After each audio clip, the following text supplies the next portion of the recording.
Hey you lot, back for another news I see, and of course that is Swen backwards. On today's show we've got, I've only spoke to him once, he must be really busy, like the movie Speed but without the explosives, and one or two pairs, they won't notice. But first, save me, naked men, save me.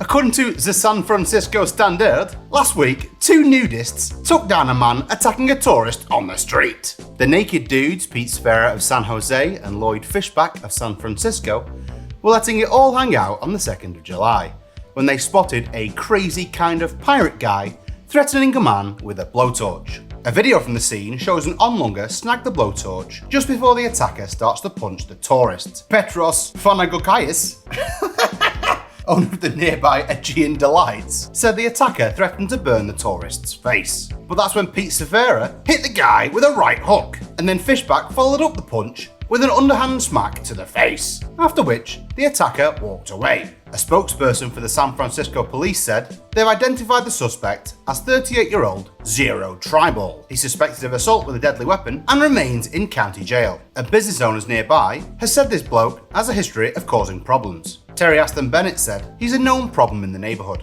and he's erratic and violent, just a naked dude that punches a man with a blowtorch in the face. If I saw a man with a fire-breathing blowtorch and I was also naked in public, the stuff of my worst nightmares, the last thing I would be doing is having anything to do with him. My skin gets burned on a cloudy day, never mind a 3,000 degree creme brulee maker. I've only ever spoke to him once.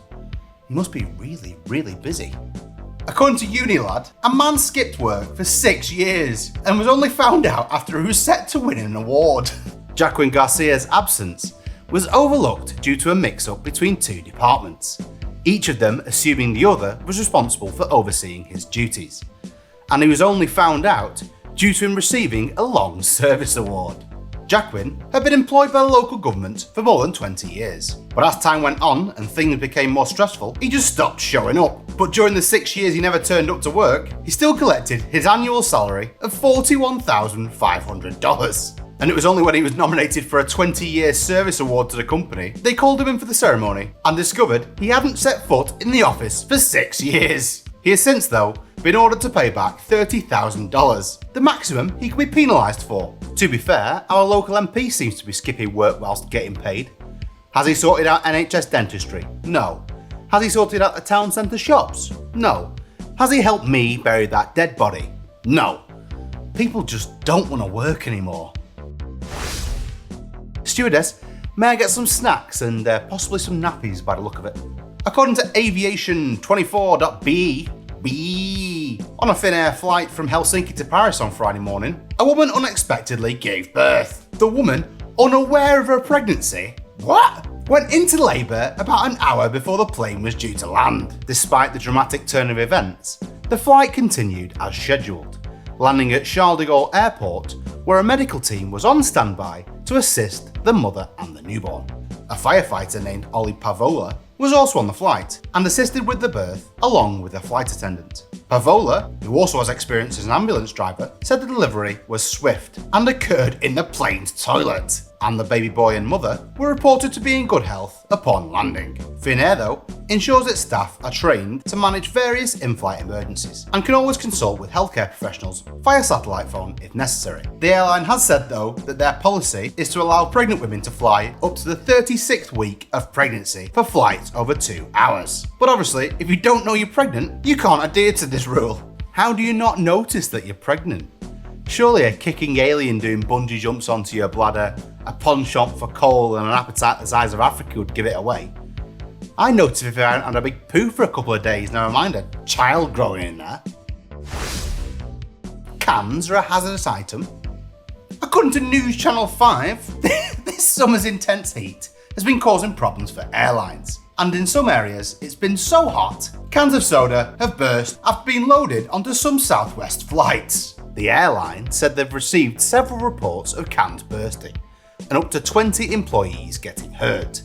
typically with cuts on their hands. Southwest is now making changes to their loading procedures by stopping their products from sitting on hot tarmacs for too long. The airline also said they'll track temperatures and remind workers not to open cans when they feel warm or have any apparent defects. And these changes are being implemented at some of their hotter locations like Texas, Phoenix, Las Vegas and Sacramento. As if delays, turbulence and passengers are enough of a problem, you've now got to contend with beverage explosions.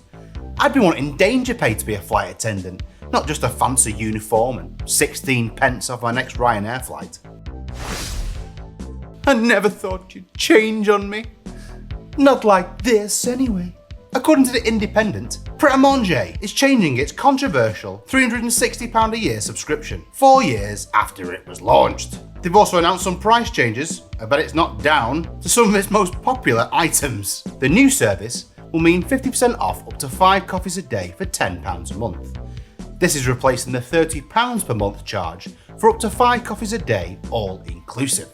Pret has also announced that its filter coffee will drop to 99p, and its butter croissant will also drop to £1.99. Oh, fair enough then. This announcement does, however, follow coffee bean prices reaching an all-time high, amid poor harvests, particularly in the major production areas of Brazil and Vietnam. Plus some wars and supply chain issues, the usual stuff. I don't think I've ever seen a Pret A Manger outside of London. Certainly the North has naught to do with them. It's like that posh uncle that comes to family occasions. I'm really glad you got yourself educated and out of Macclesfield, Darren, but if I hear about your collection of butterflies one more time, I'm going to tell your kid he's adopted. Is being heightist a thing? According to The Guardian, an Italian court has ordered a journalist to pay €5,000 in damages to the Prime Minister, Giorgia Meloni, for mocking her height over social media in what was defined as body shaming. Giulia Cortez, a journalist based in Milan, was also given a suspended fine of over €1,200 over the jibe, which dated back to October 2021, a year before Meloni's far-right coalition government came to power. The pair clashed after Cortez published a mocked-up photo of Meloni with the fascist dictator Benito Mussolini in the background. And in 2 further tweets on the same day, Cortez wrote messages that translate as, "The media pillory you created on your Facebook page qualifies you for what you are, a little woman," and "You don't scare me, Giorgia Meloni. After all, you're only 1.2 meters tall. I can't even see you." Cortez, though, was acquitted over the tweet comparing Meloni to Mussolini, but convicted of defamation over the latter two.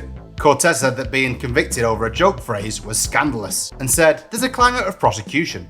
I don't feel I have the freedom anymore to write about this government, because once you are identified as being an inconvenient journalist for this government, they don't let anything pass. Better be careful about what I say about this one. So everyone has the right height and I should respect that? But I've got a lanky friend, and if I can't take the piss, I don't have a personality."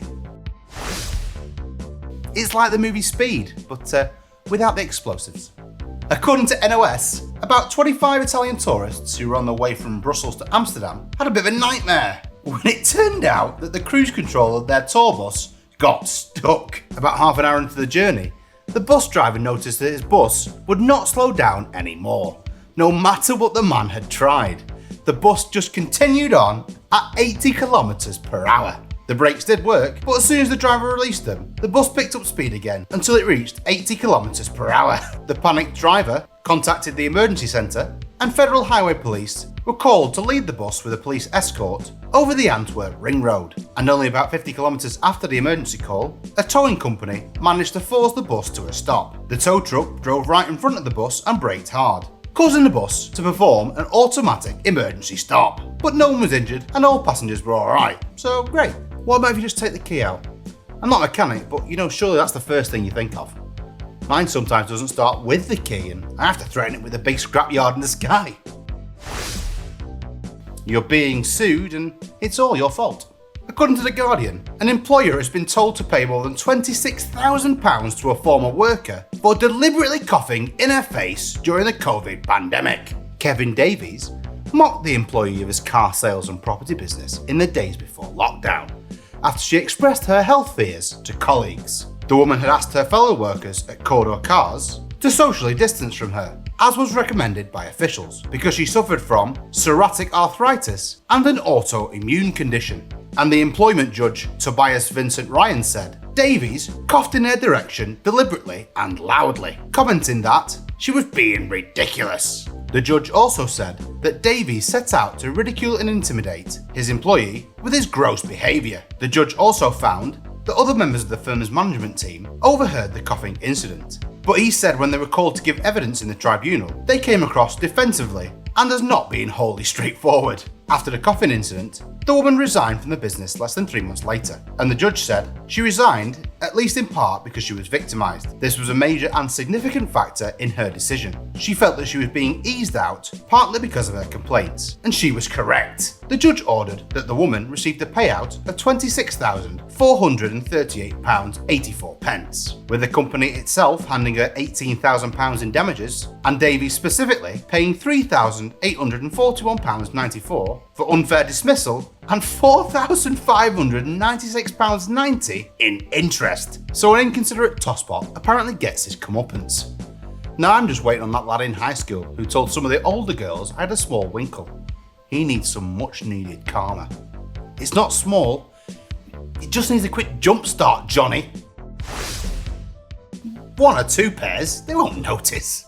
According to SF Gate, a man who worked at Sports Basement in San Francisco began a 1-year jail sentence last week for stealing $311,118 in goods and shipping expenses and reselling the items on eBay. The man's fraud scheme took place over a period of more than 5 years, from July 2018 up until July 2023, whilst he was responsible for shipping and online orders for customers.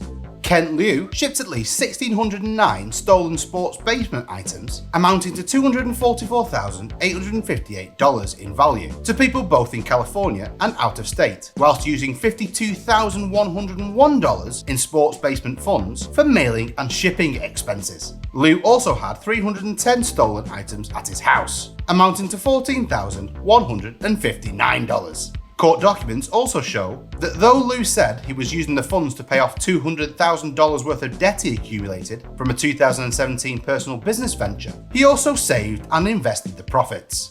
Liu pleaded guilty to both charges of wire fraud and interstate transportation of stolen goods, and has been ordered to pay $311,118 in restitution and forfeit $73,888 that he had deposited into a Charles Schwab account. And although Liu has faced up to 27 months in federal prison, he's only going to serve 12 months and 1 day. This is because the court agreed to a lesser sentence because Liu has a limited criminal history. Where's he going to find the money to pay off the restitution when he's already rubbish with money after accruing $200,000 worth of debt? They'd be better off asking Taylor Swift how to save the planet. There's something fishy about you. No, I mean it, you stink of fish. According to Sky News, a man from Wales who smuggled a salmon up his sleeve has been fined. Here he is with his fish up his sleeve. Blah, blah, blah, blah, blah, blah, blah. Stephen Samuel of Carmarthen Port Talbot was seen killing and taking a salmon from a fishery on the River Teffy. He was ordered to pay a total of £2,580 at Llanelli Magistrates Court. This was after a member of the Lasanial Angling Association who witnessed the incident on the 30th of July 2023 and reported it to Dyfed-Powys Police. The force then contacted Natural Resources Wales, whose enforcement officer apprehended Samuel with the assistance of LAA members. Samuel was confronted by the LAA member who saw the head of a salmon poking out of his jacket. Ooh, he's got a salmon in his jacket! He was reported for 4 offences in total. 3 were in contravention of the Wales Rod and Line bylaws, and the 4th offence was from the Salmon Act 1968 for handling salmon under suspicious circumstances. Handling salmon in suspicious circumstances, eh? It evokes images of lurking in a park late at night, weirding out young women with a big trout. I mean, if the shoe fits. He already has the perfect pervert coat for it. And here are my honourable mentions. Here are some of the stories that just didn't quite make the cut. Some food sold in Netherlands supermarkets, which were sold as whole grain, have turned out not to be quite as whole grain. The Dutch Food and Consumer Product Safety Authority found 51 products that were telling porkies on their packaging. The article itself doesn't say if the 51 products that they tested were rubbish, it was just saying that they were lying. About the article I say, just make your own bread. Live off grid in a cabin. Make your own coffee in an old stocking. reject the modern world, or don't, it's your life. And my final honourable mention is that a Russian artist has got 9 years in prison for donating $30 to Ukraine. I tend to try and stay clear from political events, mainly because it's pretty depressing, and this is quite depressing. 9 years, eh? No wonder no one protests in Russia. It's like North Korea 2.0. Thanks for watching. Please like, comment and subscribe if you do so fancy. Also, if you think there's any news that we might have missed, please get in contact on the email in the description below. Also, if you want some more information about all the news stories we said today, they're down there. All the sources, all the links, down there in the description. Have a look. See you next time for another jam-packed news you might have missed. Chop in the air.